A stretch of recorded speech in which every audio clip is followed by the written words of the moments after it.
ये एक ऐसे कातिल की कहानी है जो वेबसाइट पर ऑनलाइन इंसान को तड़पा तड़पा कर मारता है। किसी को नहीं पता कि वो ऐसा क्यों करता है, वो कहां से करता है। एफबीआई यहां तक कि साइबर क्राइम वाले भी उसका पता नहीं लगा पाते। Bollywood silver screen presenting untraceable. इस कहानी की शुरुआत में एक पिंजरे में एक बिल्ली को दिखाया जाता है। एक आदमी आकर उसके सामने दूध का कटोरा रखता है, लेकिन दूध के कटोरे से पहले एक ब्लैक कलर की शीट होती है। वो बिल्ली का पिंजरा खोलता है और जब बिल्ली दूध पीने के लिए कटोरे के पास जाती है तो कटोरे से पहले जो ब्लैक कलर की शीट होती है उस पर ग्लू लगा होता है। ये एक तरह का ट्रैप है, ठीक उसी तरह से जिस तरह से चूहों को पकड़ने के लिए लगाया जाता है। बिल्ली के पैर उस पर चिपक जाते हैं और वहां पर जो आदमी होता है वो हाइलोजन की तेज लाइट बिल्ली की तरफ कर देता है, जिससे उसे गर्मी होना शुरू हो जाती है। और ये सब कुछ लाइव चल रहा होता है, यानी कि ये लाइव स्ट्रीमिंग हो रही है। दुनिया में कोई भी इसे देख सकता है और जिस वेबसाइट पर ये चल रहा होता है उसका नाम होता है किल विथ मी। वहीं दूसरी तरफ एफबीआई की साइबर क्राइम डिवीजन में एक लेडी को दिखाया जाता है जिसका नाम है जेनिफर मार्श, और वो अपने काम में बहुत अच्छी होती है। अभी अभी उसने केस सॉल्व किया होता है जिसमें एक पिता और उसका बेटा ऑनलाइन लोगों के साथ फ्रॉड करते हैं, और इस केस को सॉल्व करने के बाद उसकी नजर उसी वेबसाइट पर जाती है जिसका नाम है किल विथ मी, जहां पर एक बिल्ली को दिखाया जा रहा है जिस पर लगातार कई घंटों से हाइलोजन की तेज रोशनी पड़ रही है और इस रोशनी से उसे बहुत गर्मी हो रही है। जेनिफर को कुछ भी समझ नहीं आता, वो इस केस को ज्यादा सीरियस नहीं लेती, और जब वो घर जाती है तो दिखाया जाता है कि जेनिफर की एक बेटी है। दरअसल जेनिफर एक विडो है और उसकी बेटी की जिम्मेदारी उसी के ऊपर है। जेनिफर कुछ देर बाद एक बार फिर से उसी साइट को खोलती है जहां पर बिल्ली के ऊपर लगातार हाइलोजन की रोशनी डाली जा रही है, और वो देखती है कि वो बिल्ली अब मर चुकी है। ऑफिस जाने के बाद जेनिफर इस वेबसाइट को ट्रैक करने की कोशिश करती है ताकि वो पता लगा सके कि इस वेबसाइट को कौन ऑपरेट कर रहा है, लेकिन वो ऐसा नहीं कर पाती क्योंकि वेबसाइट का आईपी एड्रेस लगातार बदल रहा होता है। कभी वो इंडिया का हो जाता है, कभी कनाडा का, कभी ऑस्ट्रेलिया का, कभी अमेरिका का, यानी कि लगातार उसका आईपी एड्रेस बदल रहा है। दरअसल ऑनलाइन जब भी हम कोई काम करते तो हमारे सर्वर का एक आईपी एड्रेस होता है जिससे पता चल जाता है कि ये कहां से हो रहा है, इसे कौन कर रहा है। लेकिन ये आदमी जो वेबसाइट ऑपरेट कर रहा होता है इसमें कुछ ऐसी सेटिंग होती है कि लगातार आईपी एड्रेस एक देश से दूसरे देश का बदल रहा होता है, इसीलिए उन्हें कुछ पता नहीं चलता कि ये हो क्या रहा है। ये उस वेबसाइट को ब्लॉक भी करते हैं, लेकिन जैसे ही दोबारा से वेबसाइट का नाम डालते हैं तो वेबसाइट खुल जाती है। कहीं ना कहीं ये वेबसाइट रशियन सर्वर से कनेक्टेड होती है जिस पर इनका बिल्कुल भी एक्सेस नहीं है। वहीं शहर में एक आदमी को दिखाया जाता है जो एक गाड़ी के पास जाता है और कहता है क्या तुम ही हो जिसके पास हॉकी मैच की एक्स्ट्रा टिकट्स हैं। लेकिन इससे पहले वो आदमी उसको देख पाता, वो लड़का उस आदमी को बेहोश करके किडनैप कर लेता है। और किल विथ मी वेबसाइट पर अब कोई जानवर नहीं बल्कि एक आदमी है। ये वही आदमी है जिसे अभी कुछ देर पहले एक अनजान लड़के ने किडनैप कर लिया। उसके हाथ पैर बंधे होते हैं और वीडियो पर उसकी लगातार वेबसाइट पर लाइव स्ट्रीमिंग चल रही होती है। उसकी छाती से खून भी निकल रहा होता है। इस वेबसाइट को शुरू हुए आज पूरा एक हफ्ता हो चुका है। जेनिफर अपनी टीम को बताती है कि इस इंसान को कोएगुलेंट नाम का दिया जा रहा है जो खून को पतला करता है। दरअसल ये किसी बीमारी में इस्तेमाल किया जाता है, लेकिन अगर इसकी मात्रा ज्यादा हो जाए तो खून पतला होकर लगातार बहता रहता है और खून बहने से इंसान की मौत हो जाती है। और इस दवा को इस आदमी के शरीर से इस तरह से कनेक्ट किया होता है कि इस वेबसाइट पर जितने लोग ज्यादा विजिट करेंगे उतना ही कोएगुलेंट इस आदमी की बॉडी के अंदर जाएगा, और धीरे धीरे अब इस वेबसाइट के व्यूअर्स बढ़ रहे होते हैं जिसकी वजह से लगातार उसके शरीर में ये दवा जा रही होती है, और कुछ ही घंटों के बाद इस आदमी की मौत हो जाती है। ये एक पायलट था और इसकी मौत के बाद वो आदमी जिसने इसे मारा है, जो वेबसाइट चला रहा है, वो अपनी वेबसाइट पर एक मैसेज टाइप करता है, thanks a lot for your support, अभी और बाकी है। जेनिफर कहती है कि मैं ऐसा नहीं होने दूंगी। अब जिस आदमी को वेबसाइट पे मारा गया जो कि पायलट है, उसकी लाश एक पॉलिटिशियन की गाड़ी के पीछे डिक्की में मिलती है। वहीं दूसरी तरफ एक आदमी को दिखाया जाता है जिसका नाम विलियम है, जो कभी टीवी में रिपोर्टर हुआ करता था, लेकिन अब वो एक होस्ट है। वो एक लड़के के घर पर जाता है क्योंकि इस लड़के ने एंटीक चीज की एक पोस्ट इंटरनेट पर डाली थी और विलियम उसे खरीदना चाहता है। और जब विलियम उसके घर के अंदर उस चीज को देखने के लिए बेसमेंट के पास खड़ा होता है, वो लड़का पीछे से उसे इलेक्ट्रिक शॉक देता है जिससे वो बेहोश होकर बेसमेंट के नीचे गिर जाता है। और अब विलियम उस लड़के के कब्जे में है। वो एक बहुत बड़े ब्लॉक में सीमेंट लाकर उस जगह पर डालता है जहां पर उसने उस आदमी को बांध कर खड़ा किया हुआ है ताकि वो पूरी तरह से फ्रीज हो जाए, वो हिल भी ना पाए। वहीं दूसरी तरफ ये दिखाया जाता है कि आज जेनिफर की बेटी का बर्थडे होता है और उसके साथ उसकी टीम भी होती है। और तभी उन्हें पता चलता है कि किल विथ मी वेबसाइट पर अब एक और विक्टिम है जिसे टॉर्चर किया जा रहा है। ये सब के सब बर्थडे पार्टी छोड़कर ऑफिस आ जाते हैं और वो देखते हैं कि वहां पर एक आदमी जिसका नाम विलियम है, जो पहले न्यूज रिपोर्टर हुआ करता था, उसके हाथ सीमेंट के अंदर है जो पूरी तरह से सूख चुका है, इसीलिए वो अपने हाथ नहीं हिला सकता और उसके पैर भी इसी तरह से फ्रीज होते हैं। और उसके चारों तरफ बहुत सारे हाइलोजन बल्ब जल रहे होते हैं, जिस तरह से शुरू में एक बिल्ली के पास जल रहा था, लेकिन यहाँ पर एक नहीं बल्कि कई सारे हैं। और जैसे जैसे लोग इस वेबसाइट पर विजिट करेंगे, जितने लोग यहाँ पर आएंगे, जितना ट्रैफिक यहाँ पर ज्यादा होगा, इन हाइलोजन बल्ब्स की रोशनी बढ़ना शुरू हो जाएगी और वो इस हद तक बढ़ जाएगी कि विलियम यहाँ पर जलकर खत्म हो जाएगा। और अब ये पूरी दुनिया देख रही है और धीरे धीरे यहाँ पर ट्रैफिक भी बढ़ रहा होता है। FBI का जो सीनियर ऑफिसर होता है जिसका नाम रिचर्ड ब्रुक्स है, वो कहता है जल्द से जल्द प्रेस कॉन्फ्रेंस बुलाओ, हमें इस बारे में बात करनी होगी, नहीं तो दुनिया ये सोचेगी कि हमने इस केस में कुछ भी नहीं किया। जेनिफर उसे ऐसा करने से मना करती है। वो कहती है वो कातिल ऐसे ही चाहता है, वो चाहता है कि हम उसके बारे में बात करें ताकि उसकी वेबसाइट पर और भी ज्यादा ट्रैफिक आए। और अगर उसकी वेबसाइट पर और ज्यादा लोगों ने विजिट किया तो जिस आदमी को उस कातिल ने बंदी बनाया, जो उसकी वेबसाइट पर ऑनलाइन स्ट्रीमिंग पर है, वो और जल्दी मर जाएगा। लेकिन रिचर्ड भी मजबूर होता है, उसे प्रेस कॉन्फ्रेंस करनी होती है ताकि दुनिया को ये पता चल सके कि FBI इस पर कुछ कर रही है। और वो प्रेस कॉन्फ्रेंस में सबसे रिक्वेस्ट करता है कि आप इस वेबसाइट पर विजिट ना करें, क्योंकि जितने ज्यादा लोग उस वेबसाइट पर विजिट करेंगे उतनी जल्दी विलियम की मौत हो जाएगी। और वहां दिखाया जाता है कि विलियम अब वहां पर गर्मी से जलना शुरू हो जाता है। और धीरे धीरे जैसे जैसे लोग इस वेबसाइट पर आ रहे होते हैं, यहाँ पर नए नए हाइलोजन बल्ब भी जल रहे होते हैं, जो एक तरह की कंप्यूटर पर सेटिंग होती है। लेकिन मरने से पहले विलियम के मुंह का कपड़ा खुल जाता है और वो कुछ बोलना शुरू कर देता है।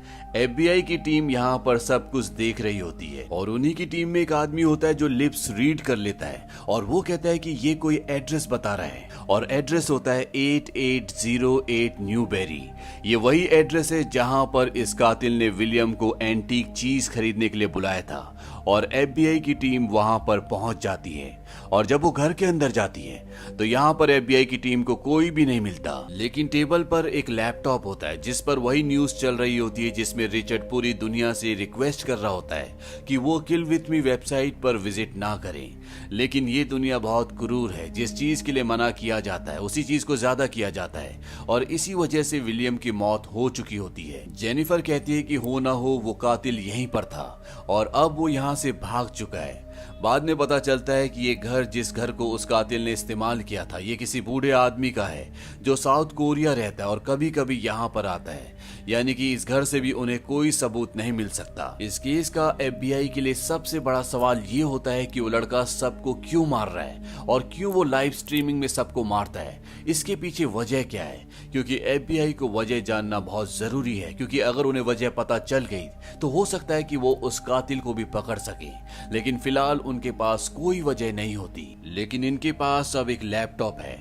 जेनिफर के साथ काम करने वाला उसका साथी एजेंट जिसका नाम ग्रिफिन है, वो जेनिफर को बताता है जिसका ये लैपटॉप है उसका नाम किल्बन है, जो कि अब मर चुका है। ये लड़का अलग अलग साइट से डिस्टर्बिंग वीडियोस जैसे जलने के, सुसाइडल, इस तरह के वीडियोस को अपलोड करता था और 5 अलग अलग वेबसाइट्स पर पोस्ट किया करता था। लेकिन अब वो मर चुका है और किल विथ मी वेबसाइट को जो चला रहा है, उसने सबसे पहला पोस्ट जो कि बिल्ली वाला पोस्ट था वो इसी लैपटॉप से किया था। यानी यानी कि उसने किलबन का लैपटॉप चुराया है। अब उसी शाम को जेनिफर जब अपने घर पर शार ले रही होती है और उसकी बेटी कमरे में होती है तो उनके कंप्यूटर पर दिखाया जाता है कि वो अपने आप ही किल विथ मी वेबसाइट को खोल देता है, यानी कि उसके कंप्यूटर को हैक किया गया है और उसके कंप्यूटर की स्क्रीन पर उसी के घर को दिखाया जा रहा है, यानी कि उस वेबसाइट पर जहां पर अभी तक लोगों को मारा जा रहा था अब वहां पर पूरी दुनिया जेनिफर के घर को देख रही है।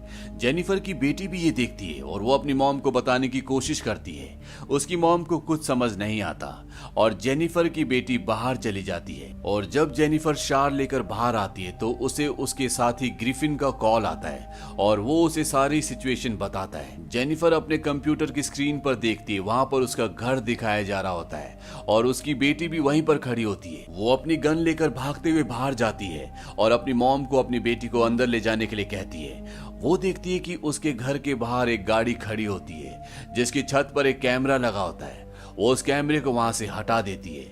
यहाँ पर पुलिस भी आ जाती है और जब वो इस गाड़ी की डिक्की को खोलते हैं तो इसमें विलियम की डेड बॉडी होती है, उस आदमी की जिसे उस कातिल ने दूसरे नंबर पर मारा है। दरअसल उस कातिल ने जेनिफर की बेटी के बर्थडे वाले दिन उसे एक गेम भेजी थी और जब जेनिफर की बेटी उस गेम को अपने कंप्यूटर पर डाउनलोड करती है तो वो एक ट्रोजन था जिस वजह से जेनिफर की सारी इंफॉर्मेशन उस कातिल तक पहुंच गई थी, इसीलिए उसे जेनिफर के घर का पता चलता है। अब जेनिफर को उसके साथी एजेंट ग्रिफिन का कॉल आता है और वो कहता है कि मुझे पता है कि उस कातिल ने तुम्हारे घर को टारगेट क्यों किया, क्योंकि उसे पता है कि तुम उसके केस में कुछ ज्यादा ही दिलचस्पी ले रही हो। और वो उसे ये भी बताता है कि किलबन जिसका लैपटॉप इन्हें मिला है, जो 1 महीने पहले ही मर चुका है, उसके बीच में और कातिल के बीच में कोई कनेक्शन है। पर मैं इसे और भी डिटेल में इन्वेस्टिगेट करना चाहता हूँ, तुम मुझे ऑफिस में मिलो, मैं वहां पर तुमसे डिस्कस करूंगा। और ग्रिफिन फोन को डिस्कनेक्ट कर देता है और तभी उसे एक और फोन आता है। ये एक लड़की का फोन होता है। दरअसल ग्रिफिन ऑनलाइन कई लड़कियों से चैटिंग करता है और वो लड़की कहती है कि मुझे तुम्हारा मेल बहुत अच्छा लगा, मैं तुमसे मिलना चाहती हूँ। और अगले पल ये दिखाया जाता है कि ग्रिफिन जो कि एक FBI एजेंट है वो उसी कातिल के कब्जे में है और किल विथ मी वेबसाइट पर अब ग्रिफिन की लाइव स्ट्रीमिंग हो रही है।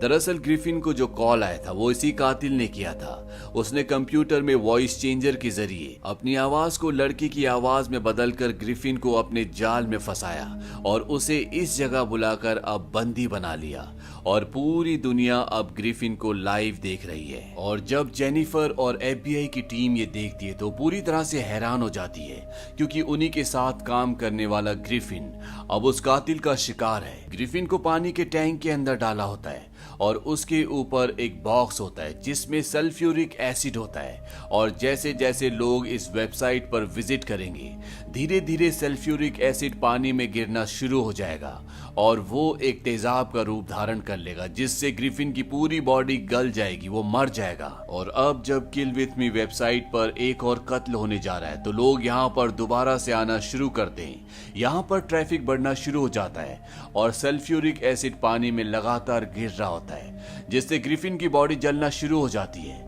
ग्रिफिन का मुंह पूरी तरह से बंद है, वो चिल्ला भी नहीं सकता। ग्रिफिन की बॉडी जलने से यहाँ पर बदबू होना शुरू हो जाती है, इसीलिए कातिल यहाँ से निकल जाता है। और अब ग्रिफिन के पास एक मौका है कि वो मोर्स कोड के जरिए अपने दोस्तों को संदेश दे सके। वो अपनी आंखें झपकाकर मोर्स कोड के जरिए अपने दोस्तों को, अपनी FBI टीम को एक मैसेज देता है। मोर्स कोड दरअसल एक ऐसी भाषा होती है जिसमें हम आंखें झपकाकर लाइट को जला और बुझाकर एक दूसरे को संदेश भेज सकते हैं। और FBI को वो संदेश देते देते ग्रिफिन की मृत्यु हो जाती है और जब उस मोर्स कोड को डिकोड किया जाता है तो ग्रिफिन ने कहा होता है आवर सुसाइड। जेनिफर समझ जाती है कि इस वर्ड के पीछे कोई ना कोई राज जरूर है और वो उस DVD को देखती है जो उसे ग्रिफिन ने दी थी। दरअसल ग्रिफिन ने उस लैपटॉप से जो इन्हें उस घर पर मिला था जहां पर मरने वाले दूसरे आदमी की लिपसिंग को रीड करके ये सब पहुंचे थे और ग्रिफिन ने उसी लैपटॉप की वीडियो फुटेज से ये DVD बनाई होती है और इस DVD के अंदर बहुत सारे सुसाइडल क्लिप्स होते हैं, क्योंकि जिस लड़के का ये लैपटॉप होता है वो इसी तरह की क्लिप्स को 5 अलग अलग वेबसाइट पर पोस्ट किया करता था। और इन सब वीडियोस में, इन सब क्लिप्स में एक क्लिप ऐसा होता है जिस पर उसने लिखा होता है ग्रेटेस्ट हिट, यानी कि अब तक का सबसे हिट वीडियो। और एरिक जो कि उसके साथ बैठा होता है, जो उसी के साथ काम करता है, वो कहता है कुछ दिन पहले मैं यहाँ इस ब्रिज के नीचे गया था, क्योंकि सबसे पहले जिस बिल्ली को मारा गया होता है वो इसी ब्रिज के नीचे एक घर के पास से चुराई गई थी। और जेनिफर को अब पूरा केस समझ में आ जाता है। वो एफबीआई की टीम की एक मीटिंग बुलाती है और उन सबको बताती है कि आज से 16 महीने पहले एक प्रोफेसर ने ब्रिज के ऊपर अपने आप को गोली मारकर थी। इस प्रोफेसर का नाम जेम्स रायली था, जो अपनी पत्नी के मरने से बहुत ज्यादा उदास था, इसीलिए उन्होंने सुसाइड कर लिया। और जब वो सुसाइड थे तो न्यूज चैनल 12 के एक पायलट ने इसे पूरी तरह से फिल्मा लिया। हालांकि उनका रेगुलर पायलट उस दिन छुट्टी पर था, इसीलिए इसे दूसरे पायलट ने फिल्माया जिसका नाम था मिलर। और मिलर वही इंसान होता है जिसे वेबसाइट पर सबसे पहले मारा गया था, जो कि एक पायलट था। और जब उनकी न्यूज टीवी पर आना शुरू हो गई तो रायली की फैमिली ने इस पर ऑब्जेक्शन उठाया। सभी न्यूज चैनल्स ने उनसे माफी मांगी, लेकिन न्यूज चैनल 12 ने ऐसा नहीं किया, क्योंकि इससे उनकी टीआरपी बहुत ऊपर आ गई थी।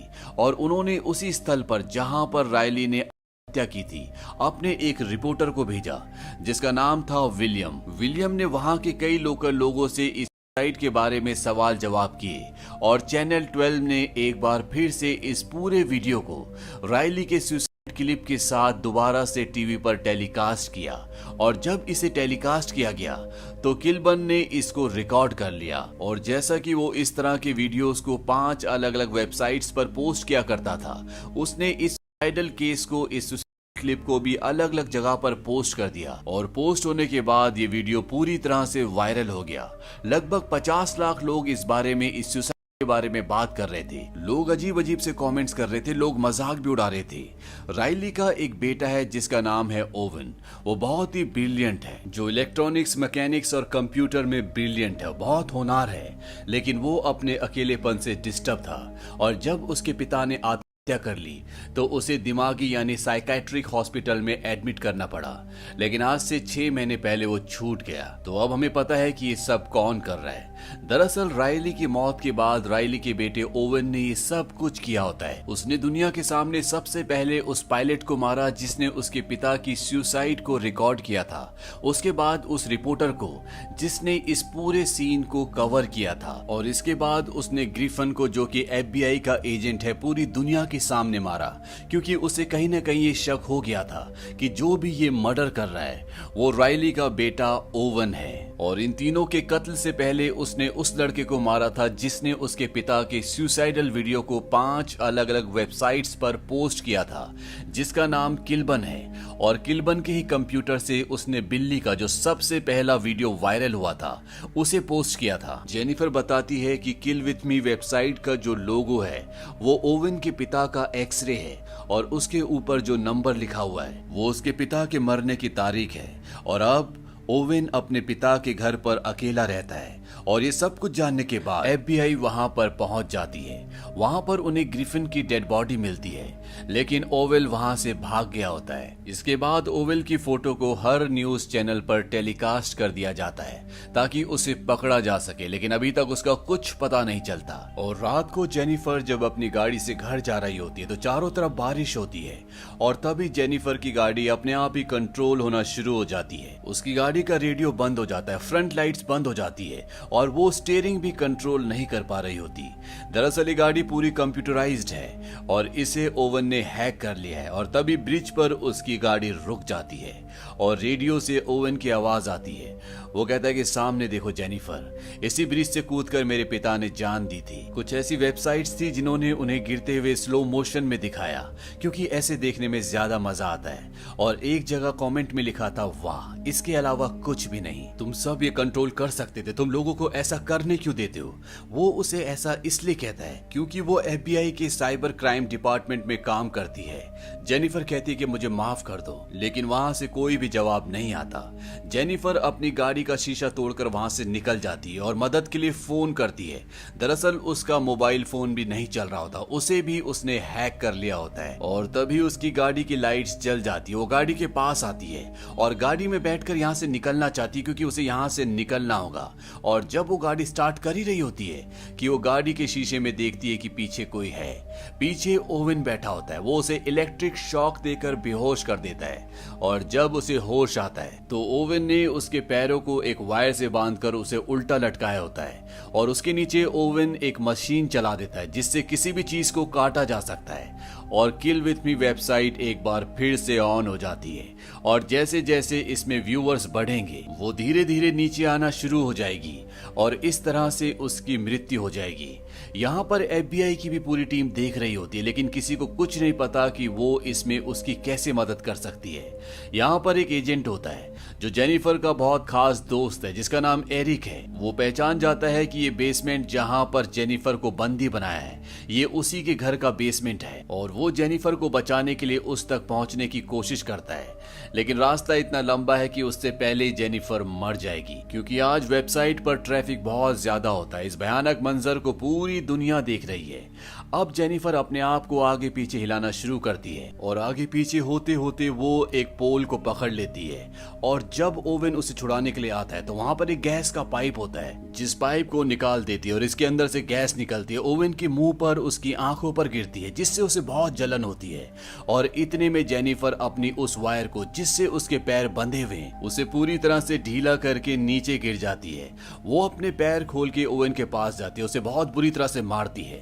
ओवेन अपनी गन से उसे मारने भी वाला होता है लेकिन वो उसकी गन को उससे दूर कर देती है और अब ओवेन बिल्कुल नॉर्मल हो चुका है। वो जेनिफर की तरफ बढ़ रहा होता है, वो उसे मारना चाहता है लेकिन तभी जेनिफर ओवेन की गन से उसके सीने में 6 की 6 गोलियां उतार देती है और इस तरह ओवेन का अंत हो जाता है।